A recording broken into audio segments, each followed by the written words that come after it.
मेहनत से आपके लिए एक दिल दहला देने वाली एनिमेटेड हॉरर स्टोरी बनाते हैं। तो अगर आप हमारी यानी खूनी मंडे चैनल की कहानियां एंजॉय कर रहे हैं तो हमारे चैनल को सब्सक्राइब कीजिए और हमारी लेटेस्ट वीडियोस की नोटिफिकेशन के लिए बेल आइकन दबाना मत भूलना।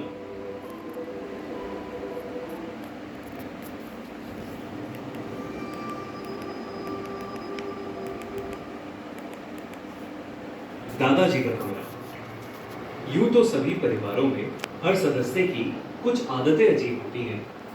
मेरे दादाजी भी कुछ ऐसे ही थे, कहीं भी गायब हो जाते थे। कभी कभी तो कुछ दिनों के बाद भी आते थे। हाथ और पैरों पर अचानक ही चोटों के निशान दिखने लगते थे। जब उनसे पूछो तो उन चोटों का उनके पास कोई जवाब नहीं होता था। इन्हीं अजीब चीजों में से एक उनका कमरा भी था, जहां किसी को भी जाने की इजाजत नहीं थी। यहाँ तक कि वो वहां की सफाई भी खुद ही करते थे। एक दिन बचपन में खेलते वक्त मुझे उस कमरे से अजीब सी आवाजें आ रही थी। मैंने झुककर दरवाजे के नीचे से झांक कर देखा तो मुझे एक परछाई दिखी। तभी मैंने देखा कि कमरे से खून की तेज धार बह रही थी। देखते ही देखते मेरे सारे पैर खून में सन चुके थे। मैं छोटा था तो ये देख के घबरा गया और वहीं बेहोश हो गया। उठा तो माँ मुझे डांट रही थी कि मुझे धूप में नहीं खेलना चाहिए। उनके हिसाब से मैं उसी की वजह से बेहोश हुआ था।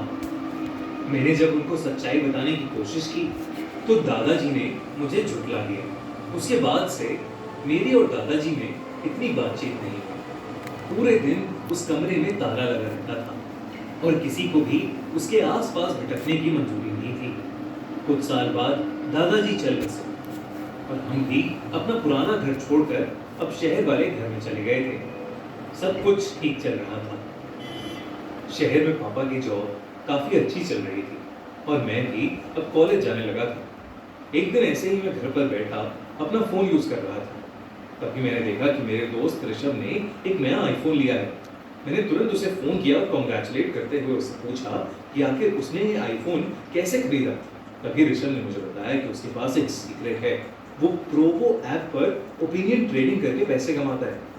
मैंने उससे पूछा